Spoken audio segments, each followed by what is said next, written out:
Cancer பேஷண்டா நீங்கள்? 4வது stage போயிட்டீங்களா? கீமோ ஏற்றி பலன் இல்லையா? ரேடியோ தெரப்பிக்கு செஞ்சு பலன் இல்லையா? என்னோடய வீடியோ முழுசாக பாருங்கள். வணக்கம் எல்லாத்துக்கும். சந்தனா பேசுகிறேன். சந்தனா ரவாங்கலேருந்து பேசுகிறேன். முக்கியமாக நான் ரவாங்கில் இருக்குன்னு நீங்கள் கவலைப்பட வேணாம். ஏன்னா ரொம்ப பேர் என்ன நினைக்கிறாங்கன்னா, அந்த அக்கா ரவாங்கில் இருக்காங்க, நம்ம பிணைங்களை இருக்கோம். உங்களுக்கு தெரியுமா, என்னோட நோயாளிங்களுக்கு நான் ரொம்ப பேருக்கு இந்த சப்ளிமெண்ட் கொடுக்குறேங்க. பிணைங்க, ஈப்போ, பேரா எல்லா இடத்துலையும் இருக்காங்க.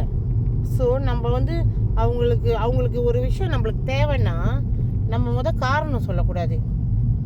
எப்படி அதை செய்ய முடியும், எப்படி அதுக்கு நம்ம தீர்வு காண முடியும், அதை தான் பார்க்கணும். ஸோ ரொம்ப பேர் காரணம் சொல்லிட்டு இருக்காங்க இன்னமும். ஆனால் சில பேர் வேணும்னா அது காரணம் சொல்லாமல் முதல்ல எடுத்து முடிவு பண்ணி அதை செஞ்சு பார்க்குறவங்க அவங்க உண்மையாக புத்திசாலிங்க. இந்த விஷயத்தில் நான் அவங்களாம் பாராட்டுவேன்.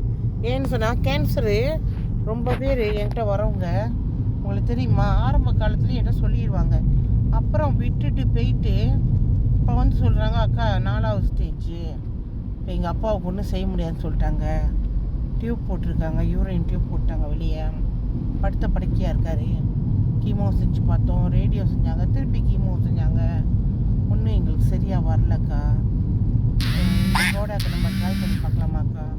நான் அதை தான் எல்லாத்துக்குமே சொல்கிறேன்.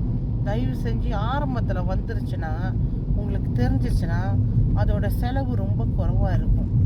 ஏன்னா நீங்கள் ஆரம்ப காலத்தில் நிற்கிறப்ப அதை சின்னாக அழிக்கிறதுக்கு டோஸ் ரொம்ப வைக்க மாட்டீங்க. இப்போ உங்களுக்கு காய்ச்சல் வந்துச்சு, ஹை ஃபீவர், நீங்கள் போய் ஊசி போட்டு மருந்து எடுக்கிறது, ஆரம்பத்திலே காய்ச்சல் வரப்போ நீங்கள் 2 பென்னண்டோவில் போட்டு அந்த காய்ச்சல் அடக்கிட்டீங்கன்னா அது அவ்வளோ தளவுக்கு அதெல்லாம் விட்டு தானே சீக்கு பெருசாகி அப்புறம் ஆஸ்பத்திரி போய் ஊசியாக போட்டு. அதே மாதிரி தான் கேன்சரில் சேஃப் தான். நம்ம அதை வளர விட்டுட்டு பாதிப்புக்கு போயிட்டு அப்புறம் ரொம்ப பேர் சொல்கிறாங்க, இந்த ப்ராடக்ட்லாம் கேட்காது, இதெல்லாம் வைரஸ்க்கு உள்ளது, நிறைய பேர் நிறையா மாதிரி சொல்கிறாங்க வெளியே, நான் கேள்விப்படுறேன். பட் ஆனால் உங்களுக்கு நல்லா தெரிஞ்சுக்கணும். நீங்கள் நம்ம ஒரு நல்ல விஷயத்தை நல்ல விஷயம் இல்லாமல் இந்த மாதிரி சொல்ல மாட்டோம். அது வேலை செய்யாமல் நம்ம சொல்ல மாட்டோம். ஏன்னா நான் சொன்னேன்னா, நான் உலகத்தில் நீங்கள் ஒண்டியாக பார்க்குறீங்க, லட்சம் பேர் பார்க்குறாங்க வீடியோவை. அதே மாதிரி இந்த அரசாங்கமும் பார்க்குது. எல்லாருமே நம்மளை கண்காணிச்சுக்கிட்டு தான் இருக்காங்க. பொய்யை கொண்டு போனோம்னா என்னை எப்பயும் அவங்க அவங்களோட நடவடிக்கை எடுத்திருப்பாங்க. நம்ம பொய்யை கொண்டு போகல. இது எல்லாரும் சம்மந்தப்பட்டதுனால, நம்பிக்கையானதுனால இது எந்த ஒரு பிரச்சனையும் இல்லாமல் எல்லாருக்குமே போய் சேருது. ஸோ முதல்ல இதெல்லாம் நீங்கள் நல்லா யோசிக்கணும், நல்லா தெரிஞ்சுக்கணும். தயவு செஞ்சு கேன்சர் பேஷண்ட் இருந்தால், உங்களுக்கு கேன்சர் ட்ரீட்மெண்ட் பண்ணுறீங்கன்னா பண்ணுங்க, வேணான்னு சொல்ல, தயவு செஞ்சு இதை எடுத்து சாப்பிடுங்க. ஏன்னா நான் அதுலேருந்து மீண்டு நிறையா பேர் மீண்டு வர்றதுக்கு உதவி செய்கிறேன்.